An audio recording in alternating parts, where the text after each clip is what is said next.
Hello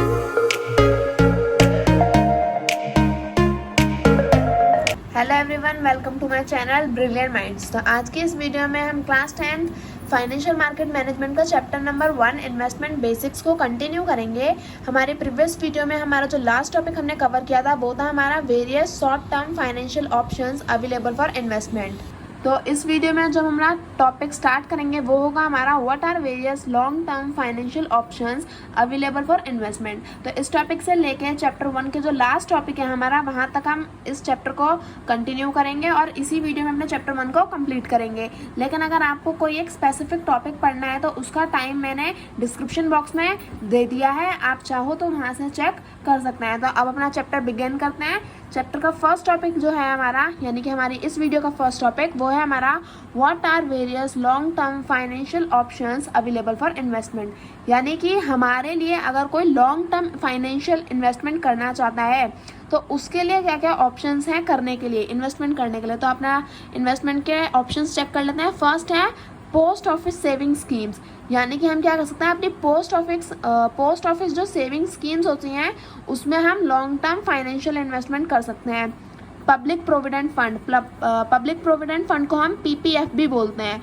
तो अगर आपसे पूछ लिया जाए कि व्हाट इज़ पीपीएफ तो आप उसकी फुल फॉर्म भी लिख सकते हैं क्वेश्चन में। तो पब्लिक प्रोविडेंट फंड में हम अपने लॉन्ग टर्म इन्वेस्टमेंट कर सकते हैं। Company fixed deposit, bond and debenture, mutual fund etcetera. तो इन सब में हम क्या कर सकते हैं, अपने लॉन्ग टर्म के लिए अपनी इन्वेस्टमेंट हम कर सकते हैं। तो अब हम इन सबको स्पेसिफिकली पढ़ लेते हैं। फर्स्ट है हमारा पोस्ट ऑफिस सेविंग्स, यानी कि पोस्ट ऑफिस सेविंग्स क्या है, हमारा लॉन्ग टर्म इन्वेस्टमेंट। इसे हम रीड करेंगे और समझेंगे इसमें क्या है। तो post office monthly income scheme is a low risk saving instrument, यानी कि जो हमारा पोस्ट ऑफिस है इसमें जब हम सेविंग करते हैं तो क्या होता है, हमें मंथली इनकम स्कीम, यानी कि हम जो इसमें इन्वेस्ट करेंगे जो हमारा इंटरेस्ट हमें मिलेगा वो क्या होगा, मंथली, हर महीने हमारे घर पहुंच सकता है, हर महीने हमारे घर पहुंच जाएगा। यानी कि क्या है, ये एक मंथली इनकम स्कीम है। और यहाँ पे क्या दिया है कि it is a low risk saving instrument, यानी कि यहाँ पे रिस्क जो है वो बहुत ही कम होता है। यहाँ पे आप अपना इन्वेस्टमेंट कर सकते हो लॉन्ग टर्म के लिए, और मंथली इनकम स्कीम है और रिस्क काफ़ी कम है। आगे हमें दिया है which can be avail through any post office, यानी कि हम पोस्ट ऑफिस जो स्कीम होती है हमारी, हमें किसी भी पोस्ट ऑफिस में अपनी इन्वेस्टमेंट कर सकते हैं। It provide an interest rate at 8% per annum, यानी कि जो हमारा पोस्ट ऑफिस होता है इसका इंटरेस्ट रेट क्या है, इसका इंटरेस्ट रेट होता है 8%, विच इज़ पेडली मंथ। तो यहाँ पे भी दे रखा था ना कि ये मंथली स्कीम है, मंथली इनकम स्कीम है। तो क्या होगा, जो हमारा इंटरेस्ट जो हमें मिलेगा वो 8% क्या होगा, पेड मंथली, हमें 8% इंटरेस्ट हर मंथ मिलता रहेगा। Minimum amount which can be invested is ₹1000 and additional investment is multiples of 1000, यानी कि सबसे कम अगर हम इन्वेस्ट करना चाहते हैं तो कम से कम पैसा हम कितना इन्वेस्ट कर सकते हैं, वो है हमारा ₹1000। यानी कि हम सबसे कम अगर हम इन्वेस्टमेंट करना चाहते हैं, सबसे कम पैसे हम कितने इन्वेस्ट कर सकते हैं, ₹1000। आगे हमें क्या दिया है, maximum amount is ₹3 lakh if single और ₹6 lakh if held joint during a year, यानी कि यहाँ पे हमें दे रखा है कि मिनिमम सबसे कम पैसा हम कितना इन्वेस्ट कर सकते हैं, ₹1000, और मैक्सिमम सबसे ज़्यादा कितना इन्वेस्ट कर सकते हैं, यहाँ पे दे रखा है हमें ₹3 लाख। कितना, अगर हम सिंगल अकाउंट है हमारा, अगर किसी एक इंसान का अकाउंट है तो वो कितना मैक्सिमम कितना इन्वेस्ट कर सकता है, ₹3 लाख। लेकिन 6 लाख इफ हेल्ड जॉइंटली, यानी कि अगर उसका इंसान का जो अकाउंट है वो जॉइंट है, दो लोगों का अकाउंट है, तो वो कितना इन्वेस्ट कर सकते हैं, 6 लाख। अगर सिंगल अकाउंट होगा तो 3 लाख, और अगर जॉइंट अकाउंट है तो 6 लाख। ये इनका मैक्सिमम है ड्यूरिंग अ ईयर, यानी कि एक साल में ये 3 लाख अगर सिंगल है तो, या फिर एक साल में अगर जॉइंट है तो 6 लाख रुपए इन्वेस्ट कर सकते हैं। आगे हमें यहाँ पे दिया है it has a maturity period of 6 years, यानी कि इसका टाइम पीरियड क्या है, आप कितने टाइम के लिए पोस्ट ऑफिस में अपनी सेविंग्स कर सकते हो। तो यहाँ पे हमें टाइम पीरियड दे रखा है 6 ईयर्स, यानी कि आप 6 साल के लिए क्या कर सकते हो, पोस्ट ऑफिस में अपनी सेविंग्स, अपनी इन्वेस्टमेंट कर सकते हो। आगे कंटिन्यू करते हैं इसे। A bonus of 10% is paid at the time of maturity. Premature withdrawal is permitted if deposit is more than 1 year old. A deduction of 5% is levied from the principal amount if withdrawal prematurely, the 10% bonus is also denied. तो यहाँ पे हमें क्या दिया है, यहाँ से हमें दिया है, यहाँ से हमें थोड़ी एक्स्ट्रा बात हमें बताई गई है कि हमें क्या मिलता है, टोटल टाइम पीरियड क्या है, मैच्योरिटी टाइम पीरियड है 6 ईयर्स। अगर हम क्या करते हैं 6 साल तक अपना पैसा किसके साथ इन्वेस्ट करके रखते हैं, पोस्ट ऑफिस के साथ। अगर हम 6 साल तक अपना पूरा टाइम कंप्लीट करते हैं तो क्या होगा, जब 6 साल हो जाएंगे कंप्लीट, जब हम अपना पैसा लेने वापस जाएंगे तो क्या होगा, हमें बोनस मिलेगा 10%, क्योंकि हमने क्या किया, पूरा अपना टाइम जो है, पूरा बिल्कुल टाइम से हम गए हैं, पूरा टाइम हमने क्या दिया है, पोस्ट ऑफिस को दिया है, 6 साल के 6 साल अपना पैसा उसके साथ इन्वेस्ट करके रखा है। तो क्या होगा, जब हम पैसा लेने जाएंगे तो 10% इंटरेस्ट एक्स्ट्रा हमें मिलेगा, 10% का बोनस हमें एक्स्ट्रा मिलेगा, जो भी हमारा अमाउंट जो हमारी बनी होगी 6 साल के अंदर उसके अलावा हमें 10% और एक्स्ट्रा मिलेगा। आगे हमें दिया है premature withdrawal is permitted if deposit is more than 1 year old, a deduction of 5% is leave from the principal amount. यानी कि अगर हम क्या करते हैं, बीच में ही क्या करते हैं, 6 साल अगर हमारे कंप्लीट नहीं हुए, हमारा मैच्योरिटी टाइम पूरा नहीं हुआ, बीच में ही क्या कर देते हैं, अपनी जो पोस्ट ऑफिस के साथ इन्वेस्टमेंट है उसमें से अपना पैसा क्या कर लेते हैं, निकाल लेते हैं। तो क्या होगा, डिडक्शन ऑफ 5%, यानी कि जो हमें लास्ट में अपना पूरा टाइम पीरियड कवर करने के बाद क्या मिलता है, 10% का बोनस मिलता है। लेकिन अगर हम क्या करते हैं, बीच में ही क्या कर लेते हैं, विड्रॉल इज परमिटेड, अगर हम क्या करते हैं बीच में ही अपने पैसे निकाल लेते हैं तो क्या होगा, हमारे 5% का जो बोनस है उसे क्या कर देंगे, डिडक्ट, यानी कि काट लेंगे, हमें पूरा 10% नहीं मिलेगा। तो यहाँ पे क्या है, लास्ट में हमारा क्या होगा, अगर हम बीच में ही अपना पोस्ट ऑफिस सेविंग इन्वेस्टमेंट को क्या करेंगे, बीच में ही निकाल लेंगे, उसे विड्रॉ कर लेंगे, तो 5% का डिडक्शन होगा हमारी प्रिंसिपल अमाउंट में से, यानी कि जो भी हमारा अमाउंट है उसमें से 5% हमें कट कर मिलेगा, यानी कि क्या होगा, the 10% bonus is also denied, यानी कि जो हमारा 10% का बोनस है उसे मना कर देंगे। तो ये है हमारा post office saving scheme. I hope आपको समझ में आया होगा। आगे का टॉपिक पढ़ लेते हैं। आगे हमें दिया है public provident fund. Public provident fund क्या होता है, PPF। जो पब्लिक प्रोविडेंट फंड है वो होता है हमारा PPF, ये शॉर्ट फॉर्म दे रखी है। और क्या बोलते हैं, कभी कभार क्वेश्चन पूछ लेते हैं कि फुल फॉर्म बताओ PPF की, तो PPF की फुल फॉर्म होती है पब्लिक प्रोविडेंट फंड। अब इसके बारे में भी पढ़ लेते हैं। तो public provident fund is a long term saving instrument with a maturity of 15 year and interest payable at 8% per annum compounded annually। तो यहाँ पे हमें क्या दिया है, पब्लिक प्रोविडेंट फंड क्या है, हमारा एक लॉन्ग टर्म सेविंग इंस्ट्रूमेंट है, यानी कि हम क्या कर सकते हैं, एक लंबे समय के लिए इसमें अपनी इन्वेस्टमेंट कर सकते हैं। इसका मैच्योरिटी टाइम भी दे रखा है, यानी कि कितने सालों के लिए हम अपनी इन्वेस्टमेंट कर सकते हैं, 15 ईयर्स के लिए। 15 ईयर का हमारा मैच्योरिटी टाइम है, यानी कि हमारा जो लास्ट ईयर है, हम कितने सालों के लिए इसके साथ अपनी इन्वेस्टमेंट कर सकते हैं, वो हो जाएगा हमारा 15 ईयर्स। इंटरेस्ट हमें कितना मिलता है, इंटरेस्ट है हमारा 8% per annum. Post office scheme में भी हमें क्या मिल रहा था, 8% का इंटरेस्ट मिल रहा था, और यहाँ पे भी हमें क्या मिल रहा है, 8% का इंटरेस्ट मिल रहा है। अ PPF account can be opened through a nationalized bank at any time during the year and is open all through the year for depositing money। यानी कि जो हमारा PPF अकाउंट है, पब्लिक प्रोविडेंट फंड अकाउंट है, वो क्या कर सकते हैं, हम किसी भी नेशनलाइज्ड बैंक की तरफ से ओपन करा सकते हैं। नेशनलाइज्ड बैंक जैसे हमारा SBI हो गया, तो उससे हम क्या करा सकते हैं, अपना पब्लिक प्रोविडेंट फंड अपना अकाउंट ओपन करा सकते हैं। और क्या है कि हम इसे any time during the year is open through a year for depositing money, यानी कि हम किसी भी मंथ में, किसी भी एक पूरे साल में कभी भी हम क्या कर सकते हैं, अपना अकाउंट ओपन करा सकते हैं। और डिपॉजिटिंग मनी के लिए भी हमारा कोई फिक्स टाइम नहीं है, कि ऐसा नहीं होगा कि हमें हर महीने इसमें अपना पैसा डिपॉजिट कराना पड़ेगा। हम कभी भी जब हमारा मन है तब इसमें अपना पैसा डिपॉजिट कर सकते हैं, जब मन चाहे अपना पैसा निकाल सकते हैं। आगे में दिया है tax benefit can be availed for the amount invested and interest occurred is tax free, यानी कि टैक्स बेनिफिट, जब हम अपना पब्लिक प्रोविडेंट फंड में अपना पैसा इन्वेस्ट करते हैं तो हमें क्या मिलता है, टैक्स बेनिफिट मिलता है। और क्या होता है कि जो हमने पैसा इन्वेस्ट किया और जो हमें उस पर इंटरेस्ट मिलेगा वो क्या होगा, टैक्स फ्री। ऐसा नहीं होगा कि हमें हमारे पैसे में से टैक्स अलग से कट रहा है, नहीं, वो हमें टैक्स फ्री पैसा मिलेगा। और जो इंटरेस्ट हमें मिल रहा है वो भी क्या होगा, हमारा टैक्स फ्री होगा, उस पर कोई भी टैक्स नहीं लगेगा। आगे में दिया है a withdrawal is permissible every year from the 7th financial year of the date of opening the account and the amount of withdrawal will be limited to 50% of the balance at credit at the end of 4th year immediately preceding the year in which the amount is withdrawn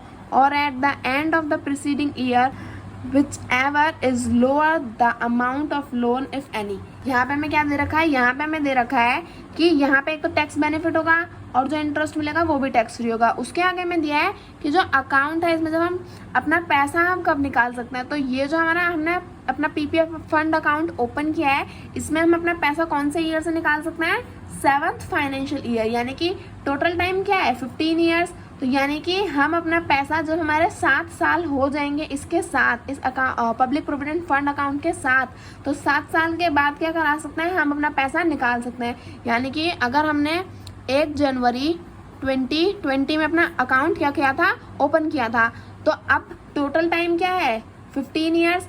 अगर हमें अपना पैसा निकालना है तो हमें कितने time तक वेट करना पड़ेगा, 7th ईयर तक। यानी कि जब 1 जनवरी 2027 होगा, 7 साल के बाद ही हम क्या कर सकते हैं, अपने पैसे इसमें से निकाल सकते हैं। जब तक के लिए क्या हो जाएगा, ये इसमें इन्वेस्ट हो जाएंगे, हम अपने पैसे इसमें से नहीं निकाल सकते। तो 7 साल के बाद क्या कर सकते हैं, हम अपना पैसा इसमें से निकाल सकते हैं। और यहाँ पे हमें ये भी बता रखा है हम कितना पैसा निकाल सकते हैं। Amount of withdrawal will be limited to 50% of the balance. यानी कि जितना भी हमने पैसा इन्वेस्ट किया है उसका मतलब ये नहीं कि हम सारा निकाल सकते हैं, सिर्फ जितना हमने इन्वेस्ट किया है उसमें से क्या कर सकते हैं, 50% हम कर सकते हैं। 50% हम अपना निकाल सकते हैं और 50% क्या रहेगा, हमारा पब्लिक प्रोविडेंट फंड में ही हमारा इन्वेस्ट रहेगा। तो ये होता है हमारा पब्लिक प्रोविडेंट फंड। ये एक लॉन्ग टर्म सेविंग इंस्ट्रूमेंट है, 15 साल के लिए, 15 साल के लिए होता है। इंटरेस्ट हमारा 8% होता है, टैक्स बेनिफिट मिलते हैं और जो इंटरेस्ट होता है वो क्या होता है, टैक्स फ्री होता है। हम अपने 7th ईयर से क्या कर सकते हैं, अपना पैसा निकाल सकते हैं। और पैसा कितना निकाल सकते हैं, सिर्फ 50% ऑफ द बैलेंस, यानी कि आधा पैसा ही निकाल सकते हैं, पूरा का पूरा नहीं निकाल सकते। तो ये हमारा पीपीएफ अकाउंट भी हो गया। आगे हमें क्या दिया है, आगे हमें दिया है कंपनी फिक्स डिपॉजिट। इसे भी हम समझ लेते हैं। Company fix deposit, these are short term 6 month to the medium term 3 to 5 year borrowing by companies at fixed rate of interest which is payable monthly, quarterly, semi annually और annually। तो यहाँ पे हमें क्या दिया है कि जो हमारी कंपनी फिक्स डिपॉजिट है ये क्या होता है, शॉर्ट टर्म के लिए भी होता है और मीडियम टर्म के लिए भी होता है। यानी कि शॉर्ट टर्म कितने टाइम के लिए, शॉर्ट टर्म हो गया जैसे 6 मंथ के लिए, 6 महीने के लिए हम क्या कर सकते हैं, कंपनी में अपना पैसा इन्वेस्ट कर सकते हैं। कंपनी फिक्स डिपॉजिट, कंपनी के साथ क्या कर सकते हैं, एक एफडी करा सकते हैं, फिक्स डिपॉजिट करा सकते हैं। कितने टाइम के लिए, शॉर्ट टर्म हो जाएगा हमारा 6 मंथ। और अगर हमें मीडियम टाइम के लिए चाहिए, मीडियम टर्म क्या होगा उसका, 3 ईयर to 5 ईयर, यानी कि 3 साल से 5 साल के लिए भी करा सकते हैं और 6 महीने के लिए भी करा सकते हैं। तो जब हम कंपनी में अपनी फिक्स डिपॉजिट कराते हैं तो उसका रेट ऑफ इंटरेस्ट वेरी करता है। यहाँ पे मैं आगे दे रखा है।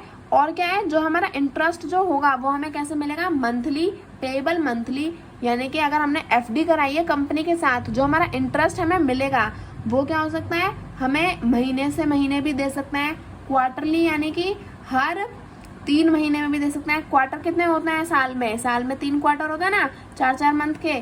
तो देखो, तो टोटल 12 मंथ्स होते हैं, उसे 4 से डिवाइड कर देते हैं तो 4 3 से 12, 4 3 से 12 होता है ना। तो क्या कर सकते हैं, हमें 3-3 महीने में क्या मिलेंगे, हमें हमारा इंटरेस्ट मिल सकता है, या फिर सेमी एनुअली या फिर एनुअली। सेमी एनुअली यानी कि हर 6 महीने में, या फिर एनुअली हर पूरे 1 साल में हमें हमारा इंटरेस्ट मिल सकता है। तो ये होता है हमारा कंपनी फिक्स डिपॉजिट। आगे हमें दिया है, they can also be cumulative fix deposit where the entire principal along with the interest is paid at the end of loan period. The rate of interest varies between 6 to 9% per annum for company FD. The interest received is after deduction of taxes.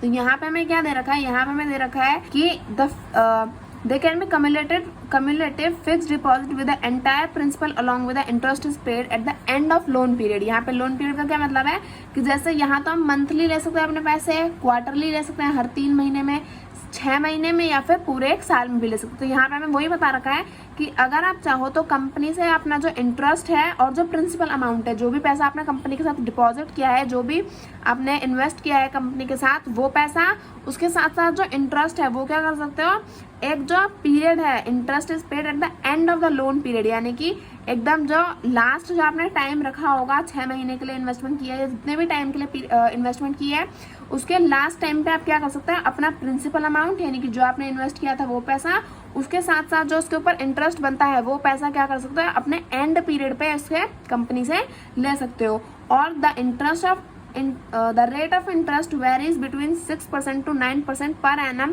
For company FD। यानी कि इसका जो interest rate है वो एकदम fixed नहीं है, जैसे पब्लिक प्रोविडेंट फंड में और पोस्ट ऑफिस में फंड में क्या था, फिक्स्ड था इंटरेस्ट रेट 8% और 8% का इंटरेस्ट फिक्स्ड था। लेकिन कंपनी फिक्स्ड डिपॉजिट में क्या होता है, वो वेरी करता है, यानी कि 6 to 9%, यानी कि 6% भी हो सकता है, 9% भी हो सकता है, या 7, 8, 6 से लेके 9% के बीच में इंटरेस्ट रेट वेरी करता है। तो ये कंपनी फिक्स्ड डिपॉजिट का इंटरेस्ट रेट है। The interest received is after deduction of taxes. यहाँ पे जो हमारा पब्लिक प्रोविडेंट फंड था और जो हमारा इसमें क्या था, हमारा इंटरेस्ट रेट हमें क्या मिल रहा था, टैक्स फ्री था। यहाँ पे देखो टैक्स फ्री, हमें इसका जो इंटरेस्ट है, जो हमें पैसा मिलेगा वो क्या होगा, टैक्स फ्री होगा, उसमें से टैक्स नहीं कटेगा। लेकिन जो हमारा कंपनी फिक्स्ड डिपॉजिट है उसमें क्या होगा, डिडक्शन ऑफ टैक्सेस, यानी कि हमारा जो पैसा मिलेगा उसमें से क्या होगा, पहले टैक्स कटेगा, उसके बाद हमें हमारा पैसा मिलेगा। तो ये होता है हमारा company fixed deposit. I hope आपको ये तीनों चीज़ें मैंने जो पढ़ाई है वो अभी तक समझ में आ गई होंगी।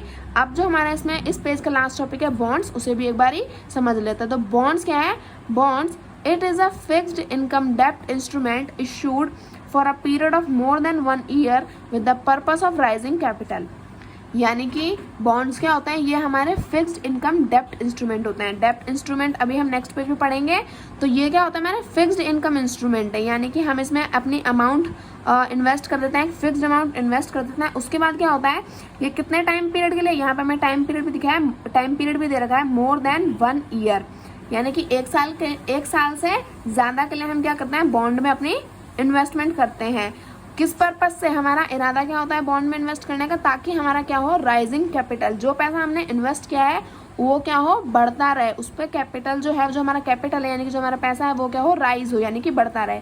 द सेंट्रल और state government corporation and similar institute sell bonds, यानी कि कंपनी फिक्स डिपॉजिट है, कंपनी चला रही होगी।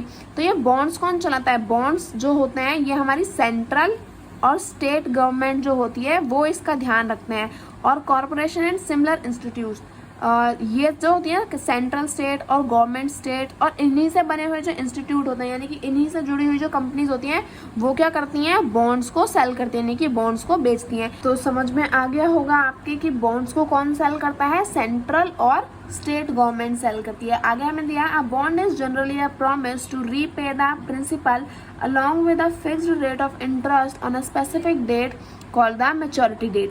यहाँ पर मैंने टाइम पीरियड भी लिख दिया है, अभी मैं इसे समझाऊंगी।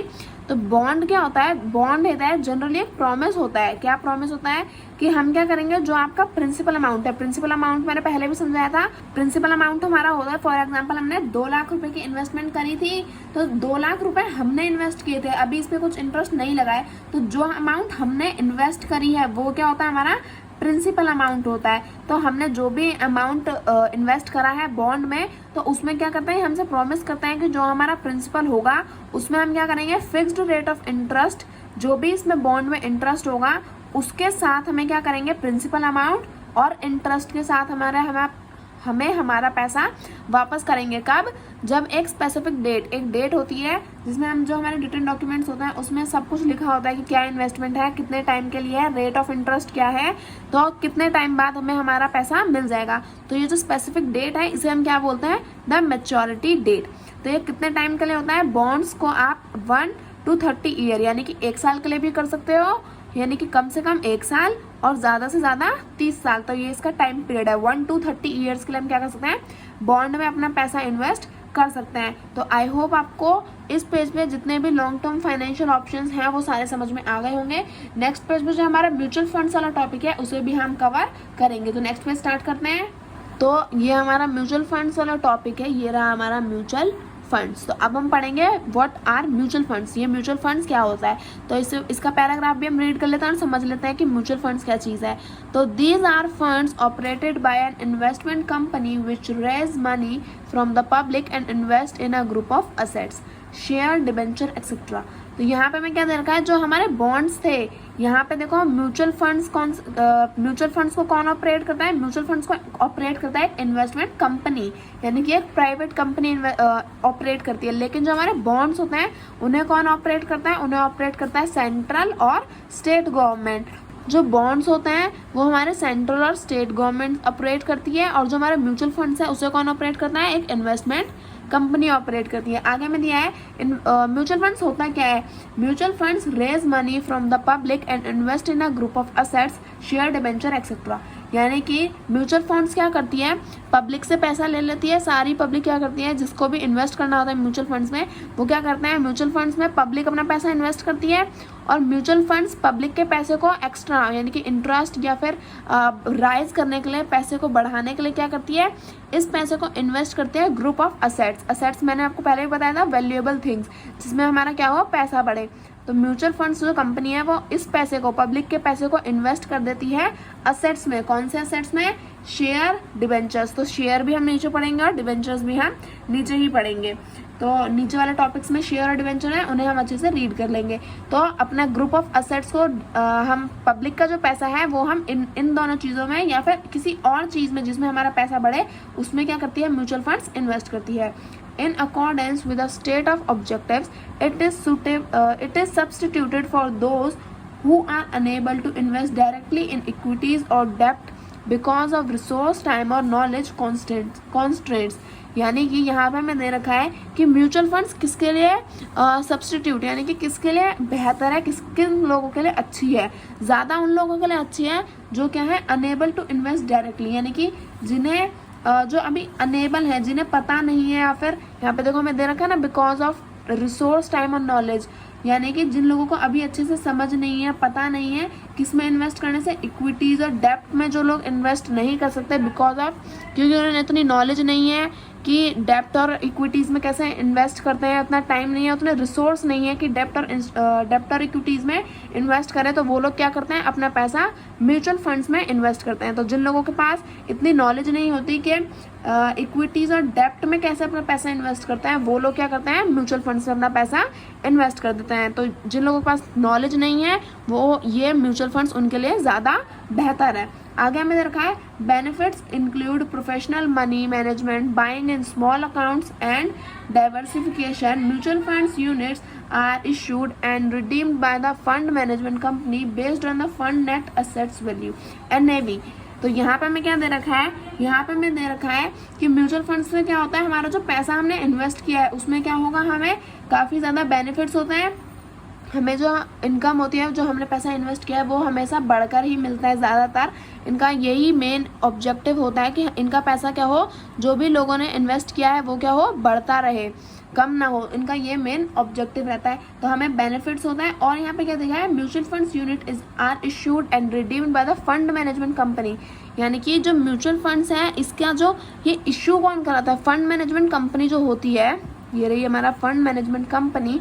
इसके बेस पे क्या होता है, funds net assets value NAV issue की जाती है। यानी कि कितने लोगों ने म्यूचुअल फंड्स में अपना पैसा इन्वेस्ट किया है और कितना फ़ायदा होगा लोगों का, कितना नुकसान होगा, या क्या क्या है, सब कुछ कौन देखता है, ये सब देखता है फंड मैनेजमेंट कंपनी। तो नेट एसेट वैल्यू क्या होती है, नेट एसेट वैल्यू होती है कि टोटल कितने लोगों ने इन्वेस्टमेंट की है, कितना फ़ायदा म्यूचुअल फंड्स को हुआ है, कितना फ़ायदा लोगों को हुआ है। तो ये होता है हमारा net asset value which is determined eight the end of each trading section. तो यानी कि नेट एसेट वैल्यू को हम कैसे कैलकुलेट करते हैं, ये और ये कब कैलकुलेट करते हैं, नेट एसेट वैल्यू को हम ट्रेडिंग सेक्शन के बिल्कुल एंड में कैलकुलेट करते हैं। जैसे जब हमारे स्कूल में एडमिशन होता है तो एक टाइम के बाद एडमिशन बंद हो जाता है और फिर बाद में देखा जाता है कि कितने न्यू एडमिशन हुए हैं हमारे स्कूल में। तो ऐसे ही क्या होता है, म्यूचुअल फंड्स में कितने लोगों ने इन्वेस्ट किया उसके लास्ट में देखा जाता है कि लास्ट जब ट्रेडिंग सेक्शन बंद हो जाता है कि लास्ट में देखा जाता है कि कितने लोगों ने क्या किया है,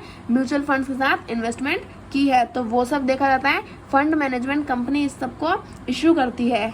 आगे हमें इसमें दिया है NAV is calculated as the value of all the shares held by the fund minus expenses divided by the number of unit issue.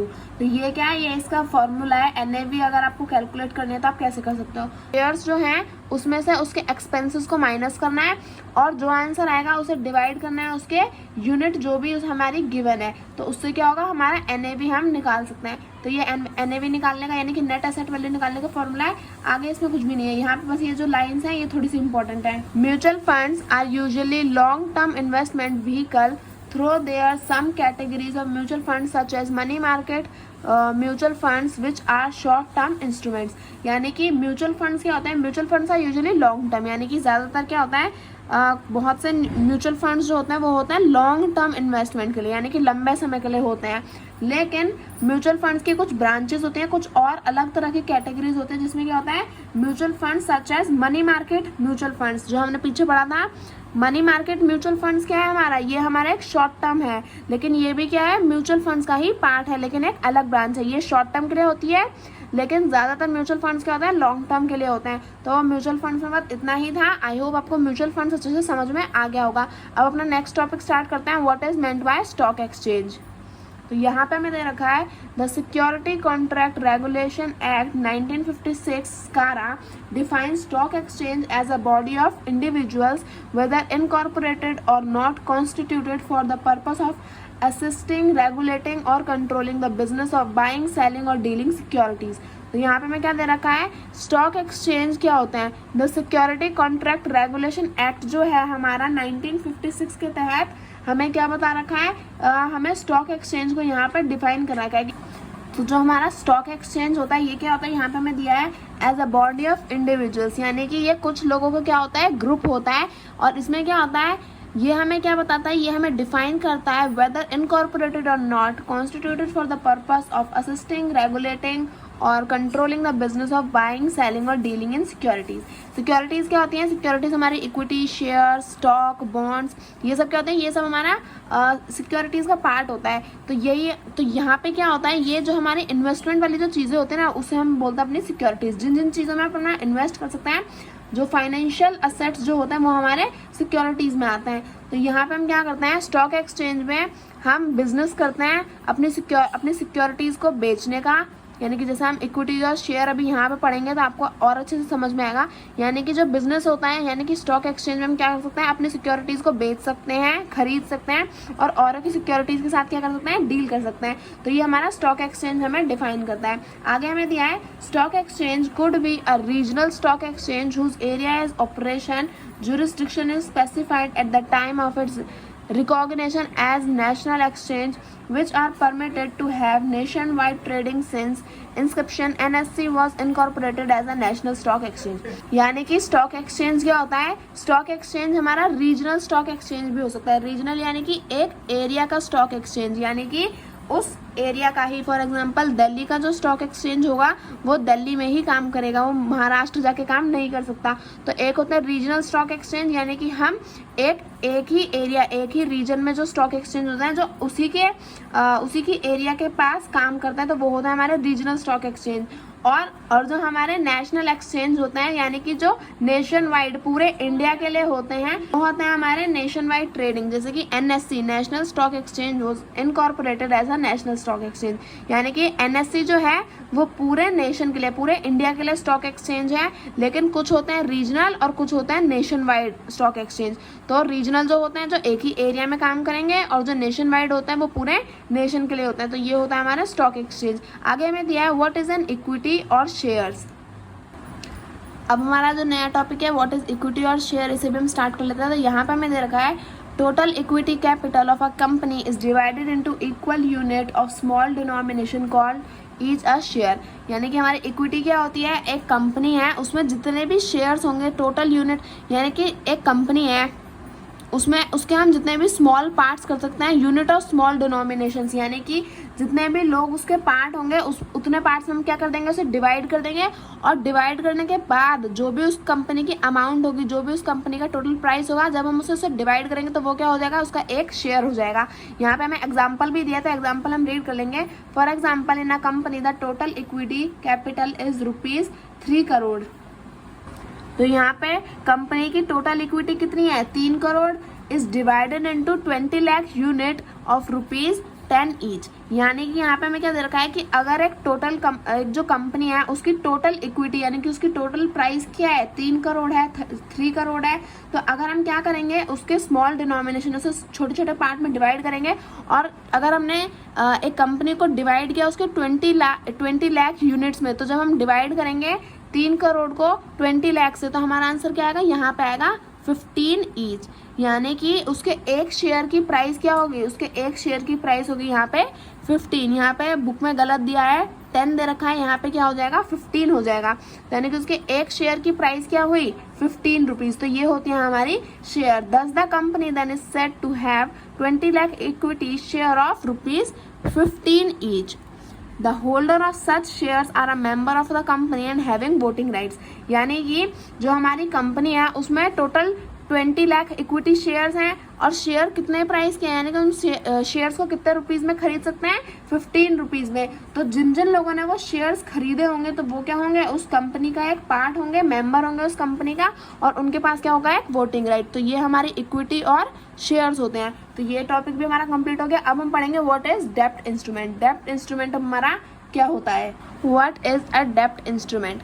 Debt instrument represent a contract whereby one party lends money to another or predetermined term with regards to rate and periodicity of interest, repayment of principal amount by the borrower to the lender. यहाँ पे मैं क्या दे रखा है, जो हमारे डेप्ट instrument होता है वो बिल्कुल किसकी तरह होते हैं, लाइक बॉन्ड्स। यहाँ पे मैंने लिख रखा है बिल्कुल सेम होता है हमारे बॉन्ड्स की तरह। बॉन्ड्स को कौन सेल करता है, बॉन्ड्स को सेल करता है हमारी सेंट्रल और स्टेट गवर्नमेंट। लेकिन क्या होता है, लेकिन जब वही काम प्राइवेट सेक्टर करता है तो उसे हम क्या बोलते हैं, जब वो काम प्राइवेट कंपनियां सेम काम जब प्राइवेट कंपनीज तो करती हैं तो उसका नाम चेंज हो जाता है, उसे बोलते हैं फिर हम डेप्ट इंस्ट्रूमेंट। अगर वो काम गवर्नमेंट करेगी तो उसे हम बोलेंगे बॉन्ड, लेकिन अगर वो प्राइवेट कंपनीज करती हैं तो क्या हो जाएगा वो डेप्ट इंस्ट्रूमेंट। तो डेप्ट इंस्ट्रूमेंट क्या होता है, डेप्ट इंस्ट्रूमेंट बिल्कुल सेम बॉन्ड की तरह होता है। इसमें हम क्या करते हैं, if one party lends money to another, यानी कि एक पार्टी जो है वो अपना पैसा किसे देगी, दूसरी पार्टी को देगी इन्वेस्ट करने के लिए, और क्या होगा regards to rate and periodicity of interest, repayment of principal amount by the borrower to the lender, यानी कि हमने जिसे अपना पैसा दिया होगा उसने क्या दिया होगा, हमें इंटरेस्ट दिया होगा, तो पीरियोडिसिटी ऑफ इंटरेस्ट और रीपेमेंट ऑफ प्रिंसिपल अमाउंट, यानी कि जो भी पैसा हमने जितना भी पैसा हमने दिया था वो हो जाएगा हमारा प्रिंसिपल अमाउंट, और उस पर इंटरेस्ट के साथ हमें क्या मिलेगा,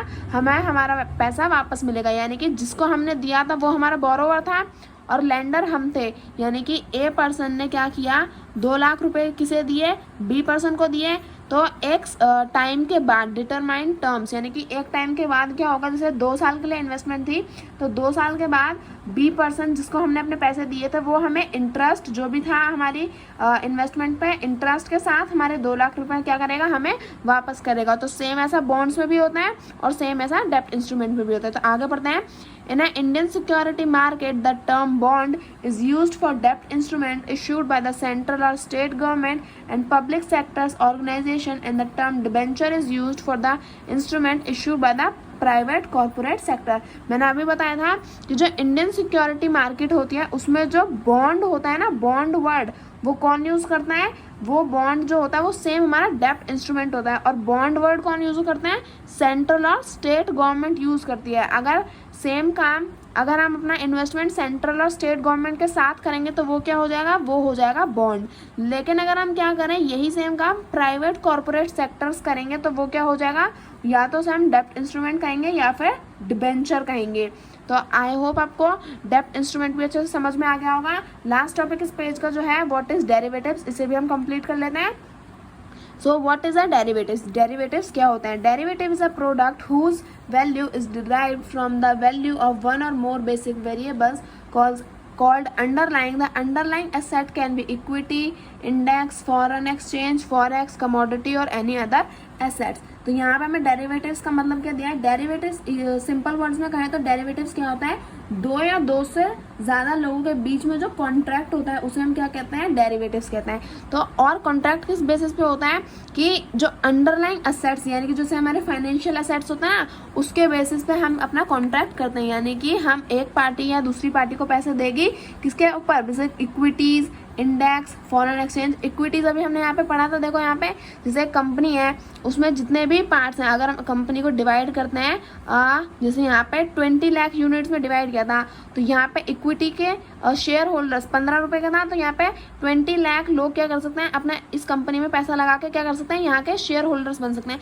तो ऐसे ही यहाँ पे डेरिवेटिव्स में क्या होता है, हम अपना पैसा इक्विटी में लगा सकते हैं और क्या कर सकते हैं, डेरिवेटिव्स यानी कि इन्वेस्ट कर सकते हैं अपना इक्विटी में और अपना इन्वेस्टमेंट से अपना प्रॉफिट कमा सकता है। तो ये होता है हमारा डेरिवेटिव्स, यानी कि वन और मोर बेसिक वेरिएबल्स, यानी कि जो हमारा अंडरलाइंग या फाइनेंशियल असेट्स है उसमें हम क्या कर सकते हैं, अपना पैसा इन्वेस्ट करके अपना प्रॉफिट कमा सकते हैं। तो यहाँ पे जो इसका मेन पॉइंट है, यहाँ पे देखो, the financial derivatives come into spotlight in post 1970 period due to growing instability in the financial market. यानी कि जब डेरिवेटिव्स आया था तो सबसे ज़्यादा हाईलाइट कब हुआ था, सबसे ज़्यादा इंपॉर्टेंट रोल इसका कब मिला था हमें, इन 1970s ईयर में क्या हुआ था, डेरिवेटिव्स को सबसे ज़्यादा इंपॉर्टेंट माना गया था। और ये क्या होता है, growing instability in financial market, यानी कि जब फाइनेंशियल मार्केट में क्या हो रहा था, इंस्टेबिलिटी, एक स्टेबिलिटी जो होती है ना वो नहीं थी, तो क्या हुआ था, लोगों ने डेरिवेटिव्स में इन्वेस्ट करना शुरू किया। 1970s में जो स्पॉटलाइट थी वो डेरिवेटिव्स में थी। आगे में दिया है, हाउएवर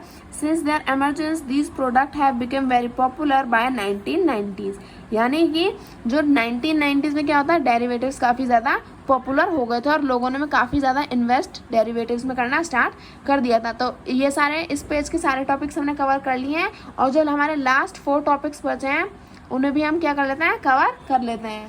तो अब हमें दे रखा है what is a mutual funds, यानी कि म्यूचुअल फंड्स क्या होता है। म्यूचुअल फंड्स हमने पहले भी पढ़ रखा है इसी चैप्टर में, तो हम क्या करेंगे, इस पूरे पैराग्राफ को रीड नहीं करेंगे, जो भी इसमें जो बहुत ज़्यादा इंपॉर्टेंट है उसे मैं आपको अच्छे से एक्सप्लेन कर दूंगी, क्योंकि म्यूचुअल फंड्स को हम पहले भी अच्छे से एक्सप्लेन कर दिया है मैंने, और आपको आई होप अच्छे से समझ में आ भी गया होगा। अच्छे से समझ नहीं आया तो प्लीज़ वीडियो को रीप्ले करके दोबारा से चेक कर सकते हैं।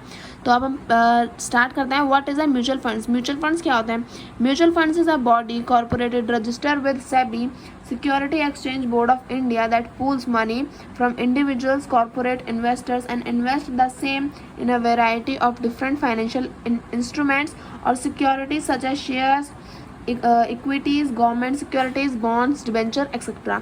यानी कि म्यूचुअल फंड्स क्या होता है, म्यूचुअल फंड्स एक कुछ लोगों की क्या है, बॉडी है, यानी कि ये क्या करते हैं, ये प्राइवेट कंपनीज जो होती है ना वो म्यूचुअल फंड्स को चलाती हैं। तो ये क्या होता है, ये सेबी से रजिस्टर्ड है। सेबी क्या है, security exchange board of India. ये क्या करती है, ये जो एकदम ऑथोराइज जो कंपनी होती है कि हाँ ये कंपनी फ्रॉड नहीं करेंगी, उनको क्या करती है, रजिस्टर करती है। तो म्यूचुअल फंड्स क्या है, सेबी के साथ यहाँ पे रजिस्टर्ड है। तो म्यूचुअल फंड्स क्या करता है, ये लोगों से पैसे ले लेता है, और मतलब जो भी लोग म्यूचुअल फंड्स में इन्वेस्ट करना चाहते हैं वो क्या करते हैं, म्यूचुअल फंड्स में इन्वेस्ट करते हैं, और लोगों के पैसे को म्यूचुअल फंड्स क्या करता है, जितने भी लोगों का पैसा आता है उसे क्या करता है, इन्वेस्ट करता है। कौन सी जगहों पर, जैसे फाइनेंशियल इंस्ट्रूमेंट्स जो होते हैं हमारे, उसमें हमारे पैसे को इन्वेस्ट करता है। जैसे सिक्योरिटी सच एज इक्विटी जैसे कंपनी में जो शेयर्स होता है ना, कि आप अगर चाहो तो ये शेयर खरीद सकते हो और कंपनी के होल्डर बन सकते हो, तो वहाँ पे हमारा पैसा इन्वेस्ट करता है। गवर्नमेंट सिक्योरिटीज़ जो हमारी बॉन्ड्स होती हैं, डिबेंचर्स होता है, उसमें क्या करता है, म्यूचुअल फंड्स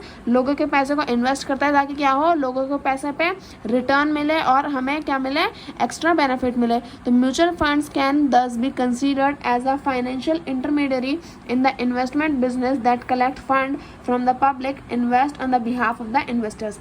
यानी कि म्यूचुअल फंड्स क्या होता है, म्यूचुअल फंड्स एक इंटरमीडियरी, यानी कि एक जो बिचौलिया होता है ना उसकी तरह काम करता है। किसके बीच में, इन्वेस्टमेंट बिजनेस और जो लोग होते हैं उनके बीच में। जैसे उसने क्या किया, म्यूचुअल फंड्स में हमने पैसा लगाया, म्यूचुअल फंड्स क्या करेगा, हमारे ही पैसे को इक्विटी, शेयर्स, गवर्नमेंट सिक्योरिटीज़ में इन्वेस्ट करेगा। तो उससे क्या मिलता है, हमारे पैसे पर रिटर्न मिलता है और हमें क्या होता है, बेनिफिट होता है। तो ये म्यूचुअल फंड्स का काम होता है। और यहाँ पे म्यूचुअल फंड्स का और क्या एक्स्ट्रा काम है, म्यूचुअल फंड्स कहाँ पे इन्वेस्ट करता है, mutual funds invest in various assets like equities, bonds, debentures, commercial paper, government securities, etc.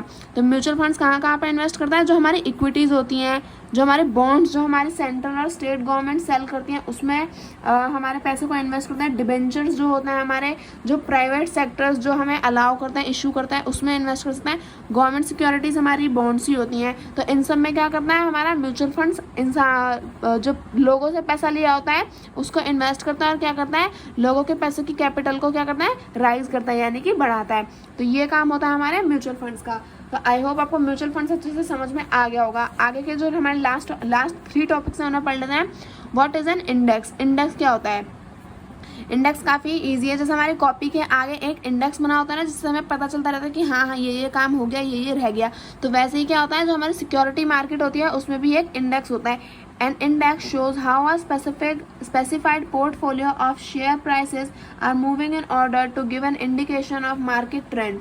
It is a basket of securities and the average price movement of the basket of security indicates the index movement whether upwards or downwards. तो index क्या करता है, index हमें ये बताता है, ये एक स्पेसिफिक पोर्टफोलियो होता है, स्पेसिफाइड पोर्टफोलियो, जो क्या बताता है कि मार्केट ट्रेंड्स अपवर्ड यानी कि ऊपर चल रहे हैं या फिर नीचे चल रहे हैं, कि मार्केट में अभी लॉस हो सकता है या जो हमें प्रॉफिट है वो होगा। तो मार्केट में यानी कि मार्केट में किस में, यानी जो हमारी सिक्योरिटीज होती है, सिक्योरिटीज जैसे जो हमारी इक्विटीज, डेप्ट, बॉन्ड्स जिसमें हम इन्वेस्ट करेंगे तो हमारा वो अपवर्ड है या फिर डाउनवर्ड है। तो ये क्या करता है, ये हमें इंडेक्स इंडिकेट करता है। आगे का टॉपिक है हमारा what is a depository. Depository क्या होती है? A depository is like a bank where in the deposits and securities are securities WVIZ shares, debenture, bonds, government security units etcetera in electronic form. Depository क्या होता है? Depository बिल्कुल एक bank की तरह होता है। बैंक में क्या करते हैं, बैंक में जाके हम अपना पैसा जमा कराते हैं, लेकिन सिक्योरिटी मार्केट्स में क्या होता है, सिक्योरिटी मार्केट्स में जो डिपॉजिटरी होती है उसमें हम पैसा नहीं जमा कराते, उसमें क्या हम जमा कराते हैं, हमारे शेयर्स, हमारे debentures, bonds, government securities, units, इन सबको क्या कराता है, इलेक्ट्रॉनिक फॉर्म में डिपॉजिटरी में क्या कराता है, इन्वेस्ट कराते हैं या फिर सेव कराता है। तो ये हमारा डिपॉजिटरी का काम होता है। डिपॉजिटरी बिल्कुल एक बैंक की तरह काम करती है। लास्ट टॉपिक है हमारा व्हाट इज डीमेटेरियलाइजेशन। डीमेटेरियलाइजेशन क्या होता है? डीमेटेरियलाइजेशन is the process by which physical certificates of an investor are converted to an equivalent number of securities in electronic form and credited to the investor account with the depository participants DP। यानी कि जो भी हमारी investment से related जो भी documents होते हैं उन सबको क्या किया जाता है ताकि वो ज़्यादा सेफ रहें, उनको कोई भी प्रॉब्लम ना हो या फिर वो अगर हमसे लॉस भी हो जाए तो भी क्या हो रहे हैं, सेफ रहें। तो क्या करते हैं, डीमेटेरियलाइजेशन का प्रोसेस का हम यूज़ करते हैं। डीमेटेरियलाइजेशन प्रोसेस क्या होता है, जो हमारे फिजिकल सर्टिफिकेट्स यानी कि जो पेपर फॉर्म में हमारे डॉक्यूमेंट्स होते हैं उसे किस में कन्वर्ट करते हैं, equivalent number of security in electronic form. यानी कि जो हमारे डॉक्यूमेंट्स होते हैं उन्हें कंप्यूटर्स के हेल्प से क्या करते हैं, इलेक्ट्रॉनिक फॉर्म में चेंज कर देते हैं। और क्या करते हैं, जो इन्वेस्टर्स जो होते हैं वो डिपॉजिटरी पार्टिसिपेंट्स यानी कि डीपी, यानी कि जब हमारे जो डॉक्यूमेंट्स होते हैं वो इलेक्ट्रॉनिक फॉर्म में चेंज होते हैं तो उसे हम क्या बोलते हैं, डिपॉजिटरी पार्टिसिपेंट्स। तो यही हमारा डीमेटेरियलाइजेशन का प्रोसेस होता है। तो इसी के साथ हमारा क्लास 10 फाइनेंशियल मार्केट मैनेजमेंट का चैप्टर नंबर 1 इन्वेस्टमेंट बेसिक्स पूरी तरह कंप्लीट होता है। आई होप आपको पूरा चैप्टर अच्छे से समझ में आया होगा। वीडियो अच्छी लगी तो प्लीज़ वीडियो को लाइक करें, subscribe my channel for more videos. Thank you for watching.